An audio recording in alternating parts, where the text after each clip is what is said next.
lovely to see you all in 3D. I have seen all of these doctors on a screen, and I think the COVID situation just enhanced that. So we did a lot of webinars, and it is great to see everybody in person. So I'll tell you a little bit more about myself in just a minute, but first I want to say that the Vasculitis Foundation brought us all together to learn, to socialize, to support patients, which was the biggest message that I got out of the entire symposium, and to support patients and caregivers, and to supply us with the resources to live quality lives in spite of our disease. This weekend, if you're a patient or a caregiver, you've hopefully gained information to help you live your life to the fullest. Or maybe you're a physician or other resource for the patients that are here. No matter who you are, you have a job to do when you leave Chicago. Your job is to take the information you've gained and take action. Just like any other symposium or business convention, your job is to use the information that you've learned here and to create change in your world. And now back to my story. I have to move this a little, I can't see. I'm good.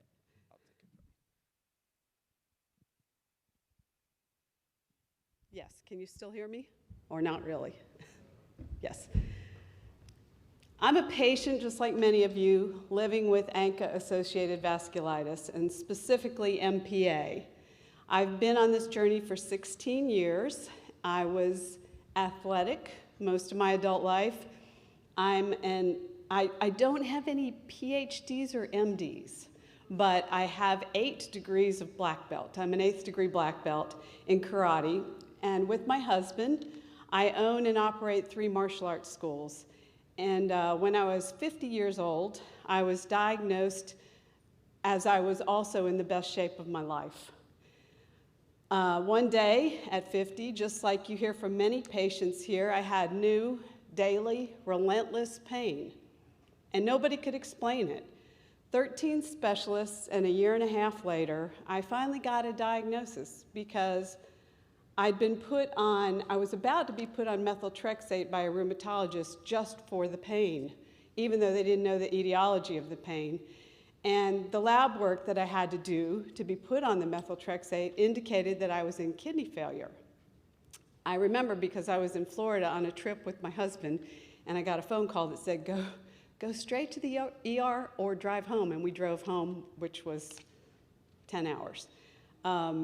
And thanks to this disease, I went from being an incredibly strong woman in a male-dominated business world and sport to someone who had emotional breakdowns and cried multiple times a day. And I hope I won't do it up here today.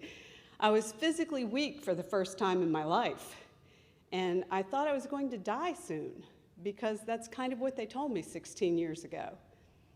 I often talk about how my daughter was 16 when I was diagnosed, and my son was 24. I was useless to everyone in my family. My husband and my son ran the business that I had been running for 30 years. My son had just started learning the aspects of how to take over the business for us, and he had to step in and run things. My daughter was applying to colleges, and I'll never forget crying while trying to complete the FAFSA financial applications. Everybody know what that is? They're complicated on their own. Add vasculitis and no brain work to that. She needed to get loans for college. I needed to help her. She stood behind me the whole time, patting my back, saying, "You can do this, Mom." While other parents were going to visit colleges, I was dealing with the ravages of many forms of chemotherapy and steroids. I don't think my story is even unusual to the people that are here today, though. I think my decisions on how to move forward might be the actual story. I believe one of the most important lessons that I learned in the last 15 years is that it's essential to have a positive self-image while dealing with vasculitis. I got up every day, and even when I was the sickest, I got dressed. I did my hair, I did my makeup. I remember my mother-in-law asking me why I did that if I wasn't leaving my house. And I said, well, it's for me. I did it so that I saw something in the mirror that was uplifting. I did it so that people wouldn't look at me and tell me I was tired. I knew I was tired. I didn't need them to tell me that. I needed them to tell me I looked good.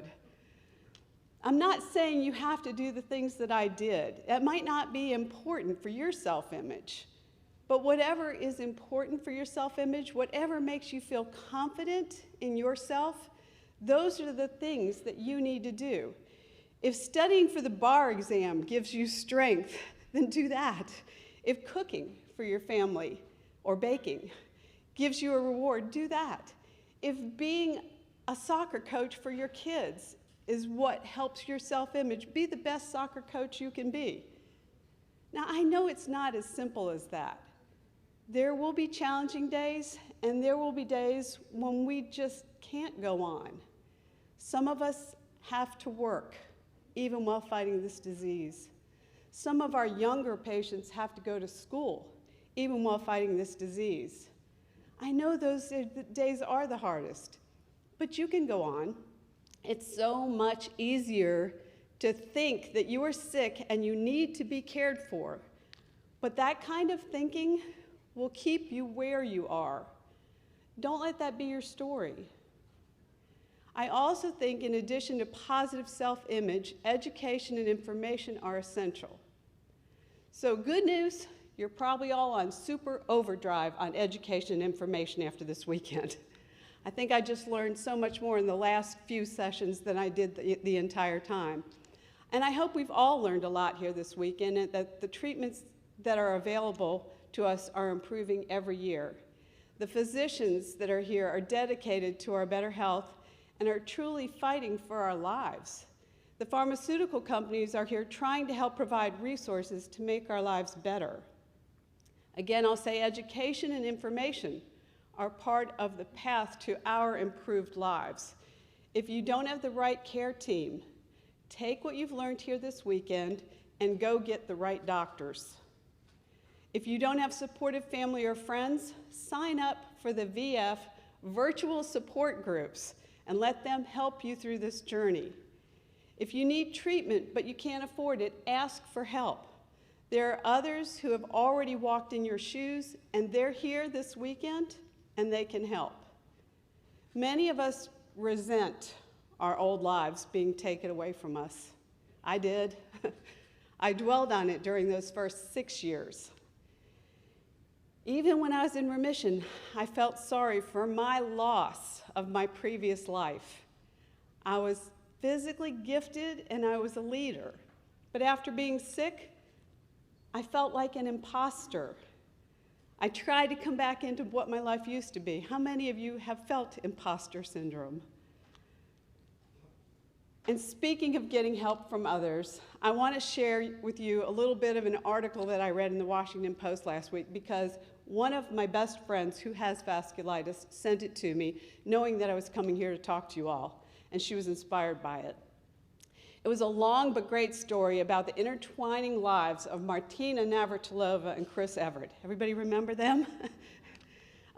Did any of you read that article? It was in the Washington Post. Oh, some of you did.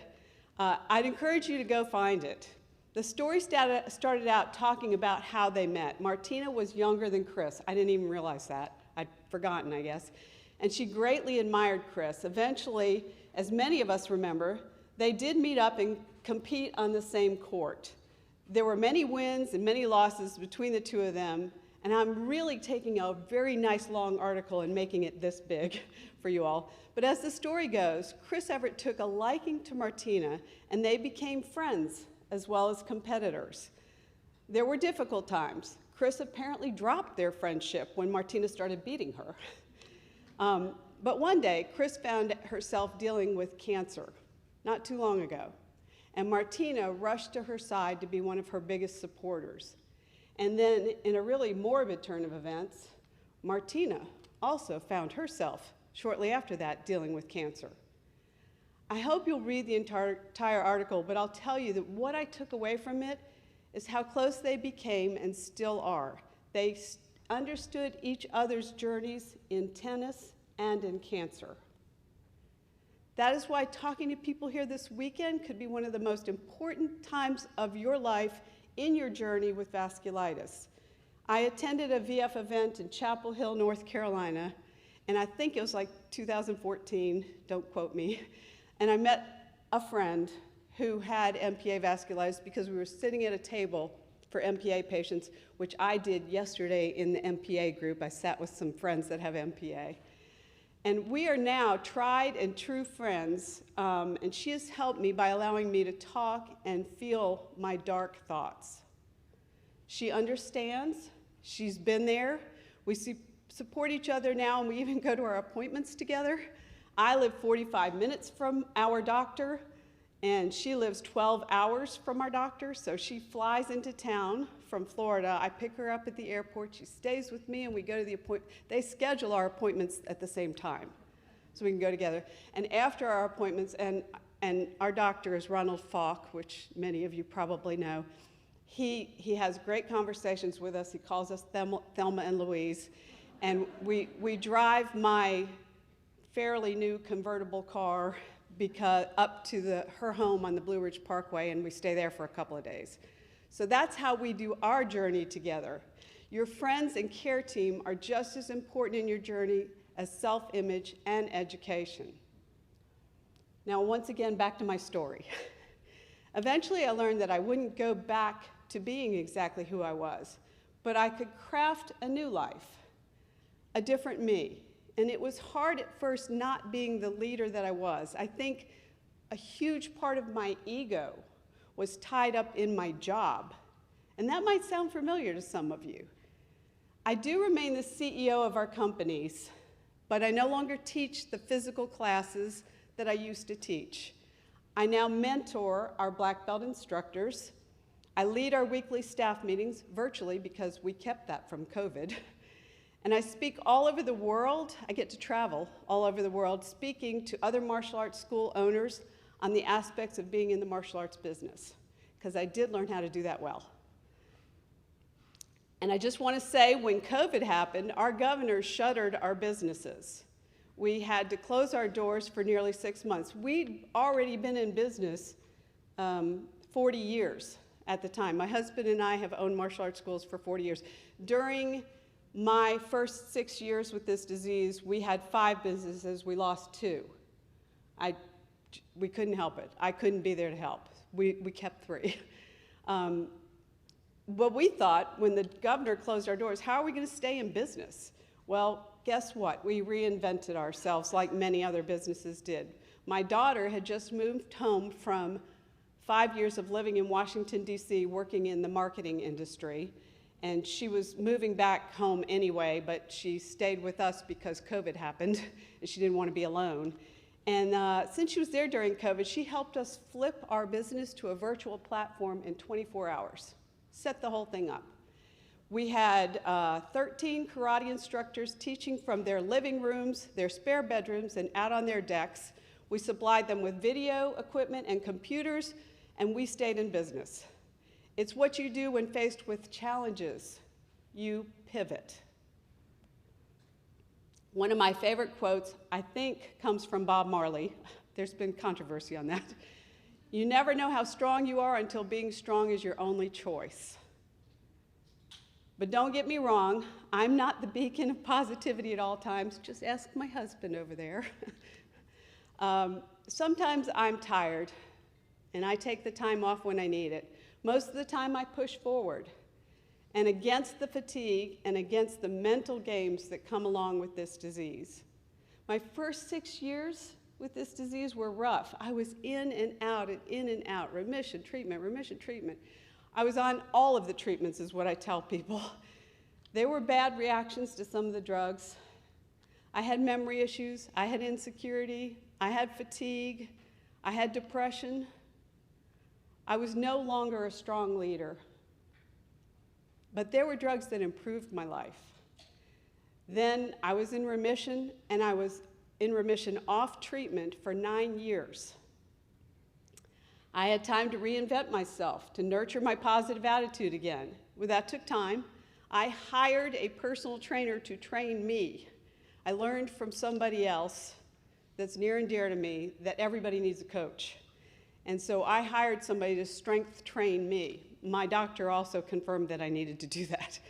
I needed someone to help me become strong again, and it worked. I was able to travel internationally again and work. I was able to hike parts of the Appalachian Trail with my husband. I was able to ride my bike on long-distance rides, 25 to 30 miles, which he rides much further than me, but that was good. And honestly, I want to tell you, when I could no longer ride 25 to 30 miles because I had a recent flare, I bought an e-bike, and I ride the same trails with him. I just push that button when I can't go any further. I was able to walk our beautiful greenways in Raleigh, North Carolina. We're blessed with 100 miles of greenways running throughout our city that are paved and lovely. And then last fall, I relapsed after 9 years in remission. I was in treatment again for 6 months. It was up and down roller coaster all over again. I felt bad, I felt tired. I was so tired. I was emotional. I gave in sometimes, and I pushed through sometimes. I'm now, again, off treatment. I don't know for how long. And I pushed myself once again to do the things that give me quality of life and make me happy. I asked my doctor if I could travel. We talked about my treatment plan based on what I wanted to do. He tried, instead of putting me on rituximab in January, he tried Cellcept, and I responded to it. And his reason for doing that was because he said the day he took me off Cellcept, I was no longer immune compromised, but if I was on rituximab, I would be immune compromised for a while. So if I truly wanted to travel again, which was important to me, that's what we were going to do. So we tried it. I responded well to it. And then when I asked him in April, he said I could do what I felt up to doing. So last week, I returned from 2 weeks in Switzerland. And it was wonderful. There's pictures on my Facebook and Instagram if you want to find me, of me on the top of a 12,700-foot Matterhorn glacier, like this, like all the other tourist pictures. It didn't all go smoothly. I was really sick on day 2. We arrived. We had a day. Everybody was excited. I was with my brother and his wife and my husband. And then I got really sick, and I spent the whole day in bed. My brother and his wife went off on one of their trips, and my husband stayed with me in the hotel room.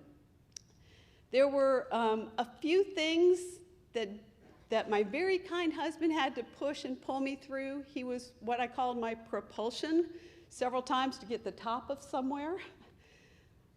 But my message today is one of hope. I think we can all do better. We can all advocate for ourselves. We need to seek the treatment that gives us some life. We need good and regular care to be able to thrive. When I was in remission for those 9 years, off treatment, I still saw my doctor every 3 months for labs. In the end, I'm here to tell you that your life will be different, but you can have a bright future while dealing with chronic illness. Please take what you've learned here today and manage your vasculitis instead of letting it manage you. Thank you.